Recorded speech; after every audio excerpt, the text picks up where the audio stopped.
Hi friends, welcome back to our channel. எல்லோரும் எப்படி இருக்கீங்க? கண்டிப்பாக நல்லா இருப்பீங்க நம்புகிறேன். இன்றைக்கி நம்ம சேனலில் டே டு டே லைஃப்பில் எல்லாருக்குமே ரொம்ப யூஸ்ஃபுல்லாக இருக்கக்கூடிய கிச்சன் டிப்ஸ் அண்ட் ட்ரிக்ஸ் தான் ஷேர் பண்ணியிருக்கேன். ஸோ வீடியோவை ஸ்கிப் பண்ணாமல் ஃபுல்லாக பாருங்கள். அதுக்கு முன்னாடி நீங்கள் இப்போ தான் நம்ம சேனலை ஃபஸ்ட் டைம் பார்க்குறீங்கன்னா இப்போவே சப்ஸ்கிரைப் பண்ணிக்கோங்க. கூட இருக்க பெல் சிம்லையும் கிளிக் பண்ணிக்கோங்க. இப்போ வாங்க வீடியோக்குள்ளே போகலாம். ஃபர்ஸ்ட் டிப் என்னென்னு பார்க்கலாம். இந்த மாதிரி குக்கர் வந்து நம்ம யூஸ் பண்ணுவோம். அதோட ஹேண்டில் இருக்குது இல்லையா, இந்த மூடி பாட்டில் அந்த ஹேண்டில் வந்து பார்த்திங்கன்னா அப்பப்போ வந்து ரொம்ப லூஸ் ஆகிட்டே இருக்கும். நம்ம என்ன தான் டைட் பண்ணாலும் அது சில டைம் வந்து பார்த்திங்கன்னா லூஸாக இருக்கும். அதுக்கான ஒரு சின்ன டிப் என்னன்னு பார்க்கலாம். இங்கே வந்து ஒரு குட்டி பீஸ் மாத்திரை கவர் தான் எடுத்திருக்கேன். நம்ம யூஸ் பண்ணிவிட்டு தூக்கி போடுவோம் இல்லையா, அந்த மாத்திரை கவர் தான் எடுத்திருக்கேன். இப்போ இந்த கவர் வந்து பார்த்திங்கன்னா நல்லா ஸ்ட்ராங்கான கவராக பார்த்து எடுத்துக்கோங்க. இதோட நடுவில் வந்து இந்த மாதிரி ஒரு ஹோல்ஸ் வந்து போட்டுக்கோங்க. இப்போ இந்த ஹோல்ஸ் போட்டதுக்கப்புறம் நம்ம குக்கர் அந்த ஹேண்டில் ரிமூவ் பண்ணிவிட்டு அந்த ஸ்க்ரூவை வந்து இந்த ஹோல்ஸ்க்கு நடுவில் வந்து போட்டுருங்க. இந்த மாதிரி போட்டுட்டு அதுக்கப்புறம் நீங்கள் அந்த ஹேண்டில் வந்து போட்டு நல்லா டைட் பண்ணிக்கோங்க. இந்த மாதிரி பண்ணும்போது வந்து பார்த்திங்கன்னா உங்கள் குக்கர் ஹேண்டில் வந்து நல்லா ஸ்ட்ராங்காக இருக்கும், நல்ல ஸ்டிஃபாக இருக்கும். உங்களுக்கு அப்பப்போ வந்து பார்த்திங்கன்னா இந்த லூஸ் ஆகிற ப்ராப்ளம் இருக்கவே இருக்காது. கண்டிப்பாக ட்ரை பண்ணி பாருங்கள். அடுத்த டிப் என்னன்னு பார்க்கலாம். நம்ம யூஸ் பண்ணுற அரிசியில் வந்து ரொம்ப டஸ்ட் இருக்குது, இல்லை ஏதாவது வண்டு பூச்சி இருக்குன்னா இந்த டிப்பை வந்து ட்ரை பண்ணி பாருங்கள். நம்ம இந்த மாதிரி வடிகட்டி வச்சுருப்போம் இல்லையா, பெரிய வடிகட்டி, அதில் வந்து அரிசியை போட்டுட்டு அடியில் ஒரு பிளேட்டை வச்சுருங்க. வச்சுட்டு நீங்கள் இந்த மாதிரி பண்ணிங்கன்னா உங்களுக்கு அதில் ஏதாவது டஸ்ட் இருந்துச்சுன்னா கீழே வந்து பார்த்திங்கன்னா உங்களுக்கு கலெக்ட் ஆயிரும். ஸோ கொஞ்சம் கொஞ்சமாக அரிசியை போட்டு நீங்கள் இந்த மாதிரி பண்ணும்போது உங்களுக்கு அந்த டஸ்ட்டெல்லாம் வந்து பார்த்திங்கன்னா கீழே கலெக்ட் ஆயிரும். பார்க்கும்போது உங்களுக்கு தெரியாது, பட் ஆனால் இந்த மாதிரி பண்ணதுக்கப்புறம் பாருங்கள் எந்த அளவுக்கு அழுக்கு வந்து இதில் இருக்குதுன்னு சொல்லிட்டு. ஸோ கண்டிப்பாக ட்ரை பண்ணி பாருங்கள். அடுத்த டிப்க்கு வந்து நான் முட்டை தான் எடுத்திருக்கேன். இப்போ இந்த முட்டையை வந்து நம்ம எப்போவுமே வந்து ஸ்டோர் பண்ணி வைக்கும் போது இந்த ஷார்ப்பாக இருக்குது பார்த்திங்களா, அதை வந்து மேலே பார்த்த மாதிரி வைங்க. இந்த மாதிரி வைக்கும்போது நம்மளுக்கு உடனே வந்து முட்டை வந்து கெட்டு போகாது. அதே மாதிரி நிறைய முட்டை வாங்கி ஸ்டோர் பண்ணி வைக்கிறீங்கன்னா இந்த டிப்பை வந்து ஃபாலோ பண்ணிக்கோங்க. கொஞ்சமாக வந்து தேங்காய் எடுத்துகிட்டு அதை கையில் இந்த மாதிரி அப்ளை பண்ணிவிட்டு முட்டை ஃபுல்லாக வந்து இந்த மாதிரி ஒரு கோட்டிங் மாதிரி அப்ளை பண்ணிக்கோங்க. இந்த மாதிரி அப்ளை பண்ணி நீங்கள் ஸ்டோர் பண்ணி வைக்கும் போது உங்களுக்கு ரொம்ப நாள் வரைக்கும் ஃப்ரெஷ்ஷாக இருக்கும். ட்ரை பண்ணி பாருங்கள். அடுத்த டிப் என்னென்னு பார்த்தீங்கன்னா, நம்ம ஃப்ரிட்ஜை வந்து சும்மா க்ளீன் பண்ணுறத விட இந்த மாதிரி க்ளீன் பண்ணிங்கன்னா உங்கள் ஃப்ரிட்ஜ் வந்து பார்க்குறதுக்கு நல்லா ஷைனிங்காக எப்போவுமே வந்து பார்க்குறதுக்கு புதுசு மாதிரி இருக்கும். அது என்னன்னு பார்த்தீங்கன்னா, ஒரு டவல் எடுத்துக்கோங்க. அந்த டவலில் கொஞ்சமாக தேங்காய் எண்ணெய் அப்ளை பண்ணிவிட்டு இந்த மாதிரி நீங்கள் தொடச்சி விடுங்க. இந்த மாதிரி தொடச்சி விடும்போது உங்களுக்கு எப்போவுமே பார்க்க புதுசு மாதிரி ஷைனிங்காக இருக்கும். ட்ரை பண்ணி பாருங்கள். அடுத்த டிப்க்கு நான் காஃபி பவுடர் நம்ம யூஸ் பண்ணிவிட்டு அதை வந்து ஏதாவது கிளிப் போட்டு ஸ்டோர் பண்ணி வைப்போம். சப்போஸ் உங்ககிட்ட கிளிப்பு இல்லைன்னா இந்த டிப்பையும் வந்து நீங்கள் ட்ரை பண்ணுங்கள். நம்ம தலைக்கெல்லாம் யூஸ் பண்ணுவோம் இல்லையா, ஹேர் பின், அதாவது பூ கொத்துறதுக்கு யூஸ் பண்ணுற அந்த ஸ்லைட் இருக்கும் பாருங்கள், அதை வந்து நீங்கள் இந்த மாதிரி போட்டு வச்சுக்கலாம். இந்த மாதிரி போட்டு வைக்கும்போது உங்களுக்கு வந்து அந்த கவர் வந்து பார்த்திங்கன்னா நல்ல ஏர் டைட்டாக இருக்கும்.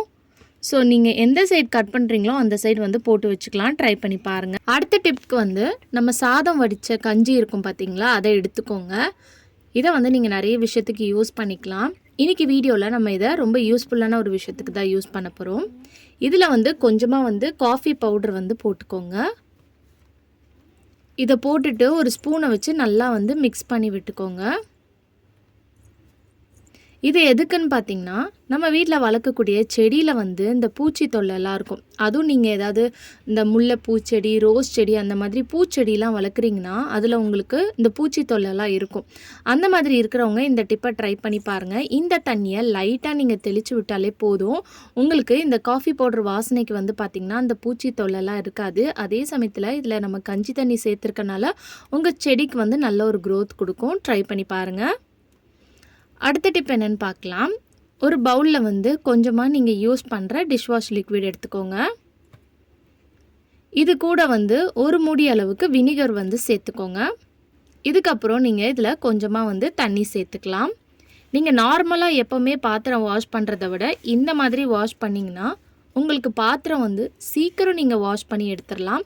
அதே சமயத்தில் பாத்திரம் வந்து பார்த்திங்கன்னா உங்களுக்கு நல்லா பளிச்சுன்னு இருக்கும். இப்போ இந்த பாத்திரம் எப்படி இருக்குன்னு பாருங்கள். நம்ம வாஷ் பண்ணதுக்கப்புறம் உங்களுக்கு நல்லா பளிச்சுன்னு க்ளீனாக இருக்கும் பார்க்குறதுக்கு. அழுக்கும் வந்து பார்த்திங்கன்னா ஈஸியாக உங்களுக்கு போயிடும்.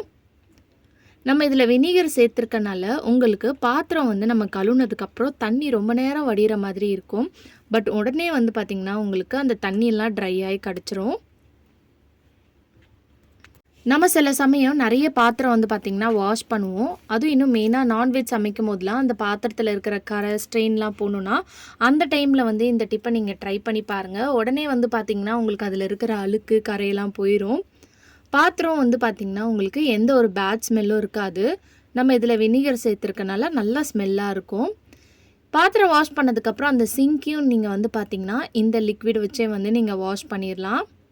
ஸோ உங்களுக்கு லிக்விடும் வந்து பார்த்திங்கன்னா ரொம்பவே வந்து மிச்சமாகும். கொஞ்சோண்டு நீங்கள் எடுத்தாலே போதும், நிறைய பாத்திரம் வந்து நீங்கள் வாஷ் பண்ணி எடுத்துடலாம். சிங்க்லேயும் வந்து பார்த்திங்கன்னா நம்ம நான்வெஜ் சமைச்சதுக்கப்புறம் உங்களுக்கு ஒரு மாதிரி பேட் ஸ்மெல்லாக இருக்கும் இல்லையா, அந்த டைமில் வந்து நீங்கள் யூஸ் பண்ணுற டிஷ்வாஷ் லிக்விட் கூட வினிகர் சேர்த்து நீங்கள் வாஷ் பண்ணிங்கன்னா உங்களுக்கு அந்த ஸ்மெல்லாம் வந்து பார்த்திங்கன்னா இருக்காது. அது மட்டும் இல்லாமல் உப்பு கரை இருந்துச்சுன்னா அதையும் வந்து பார்த்திங்கன்னா உங்களுக்கு நல்லா கிளியர் பண்ணி கொடுத்துரும். ஸோ இப்போ அதை நல்லா வந்து தேய்ச்சி விட்டுட்டேன். நான் தேய்ச்சி விட்டதுக்கப்புறம் தண்ணி ஊற்றிட்டு வாஷ் பண்ணிவிட்டு காட்டுறேன் பாருங்கள் எந்த அளவுக்கு பளிச்சுன்னு இருக்குன்னு சொல்லிட்டு. ஃபஸ்ட்டு எப்படி இருந்தது, இப்போ எந்த அளவுக்கு பளிச்சுன்னு இருக்குன்னு சொல்லிட்டு பாருங்கள். கண்டிப்பாக இந்த டிப் யூஸ்ஃபுல்லாக இருக்கும், ட்ரை பண்ணி பாருங்கள். அதே மாதிரி பாத்திரத்தில் இருக்கிற தண்ணியும் வந்து பார்த்திங்கன்னா உங்களுக்கு சீக்கிரம் வந்து பார்த்திங்கன்னா உங்களுக்கு வடிஞ்சு ட்ரை ஆயிரும். ஸோ கண்டிப்பாக ட்ரை பண்ணி பாருங்கள். அடுத்த டிப் என்னன்னு பார்க்கலாம். நம்ம ஸ்விட்ச் போர்டெலாம் க்ளீன் பண்ணுவோம், ஆனால் கிச்சனில் இருக்கிற ஸ்விட்ச் போர்டு வந்து பார்த்திங்கன்னா ரொம்ப எண்ணெய் பிசுக்காக இருக்கும். ஸோ அதை எப்படி ஈஸியாக வந்து க்ளீன் பண்ணி எடுத்துறன்ற ஒரு சின்ன டிப் தான் பார்க்க போகிறோம். அதுக்கு வந்து நான் இங்கே தேங்காய் எண்ணெய் தான் எடுத்திருக்கேன். இது கூடயே வந்து டிஷ்யூ பேப்பர் இல்லைன்னா இந்த மாதிரி ஒரு காட்டன் எடுத்துக்கோங்க. இதில் கொஞ்சமாக வந்து தேங்காய் எண்ணெய் சேர்த்துக்கோங்க. இப்போ இந்த காட்டனை வந்து அந்த ஸ்விட்ச் போர்டில் ஃபுல்லாக இந்த மாதிரி தேய்ச்சி விடும்போதே வந்து பார்த்திங்கன்னா உங்களுக்கு அதில் இருக்கிற அழுக்கெல்லாம் வந்து நல்லா ரிமூவ் ஆகிறத நீங்கள் பார்க்கலாம். ஸோ எவ்வளோ க்ளீனாக ஆகுதுன்னு பாருங்கள். உங்களுக்கு அந்த எண்ணெய் பிசுக்கெலாம் வந்து பார்த்திங்கன்னா நீங்கள் ஈஸியாக வந்து எடுத்துடலாம். ஸோ பார்க்கும்போது உங்களுக்கு தெரியும் இந்த காட்டனில் எந்த அளவுக்கு அழுக்கு இருக்குதுன்னு சொல்லிட்டு பாருங்கள். ஸோ இந்த மாதிரி ஒரு காட்டனை வச்சு ஃபுல்லாக நல்லா க்ளீனாக வந்து நீங்கள் தொடச்சிட்டு அதுக்கப்புறம் ஒரு ட்ரையான கிளாத்தை வச்சு நீங்கள் தொடச்சாலே போதும், உங்களுக்கு நல்லா க்ளீனாக பளிச்சுன்னு மாறிடும். ஸோ இந்த மாதிரி சின்ன சின்ன டிப்ஸ்லாம் தெரிஞ்சு வச்சுக்கிட்டிங்கன்னா நீங்கள் டே டு டே லைஃப்பில் செய்யக்கூடிய வேலையை வந்து ஈஸியாக வந்து பார்த்திங்கன்னா முடிச்சிடலாம். ஸோ இப்போ எப்படி பளிச்சுன்னு இருக்குன்னு சொல்லிட்டு பாருங்கள். கண்டிப்பாக இந்த டிப்பு ரொம்ப யூஸ்ஃபுல்லாக இருக்கும், ட்ரை பண்ணி பாருங்கள். ஓகே ஃப்ரெண்ட்ஸ், இன்றைக்கி வீடியோவில் நான் ஷேர் பண்ணி இந்த டிப்லேருந்து ஏதாவது ஒரு டிப் கண்டிப்பாக உங்களுக்கு யூஸ்ஃபுல்லாக இருக்கும்னு நினைக்கிறேன். அப்படி யூஸ்ஃபுல்லாக இருந்துச்சுன்னா மறக்காமல் நம்ம சேனலில் லைக் பண்ணுங்கள், ஷேர் பண்ணுங்கள், கமெண்ட் பண்ணுங்கள், சப்ஸ்கிரைப் பண்ணிக்கோங்க. தேங்க்யூ ஃபார் வாட்சிங்.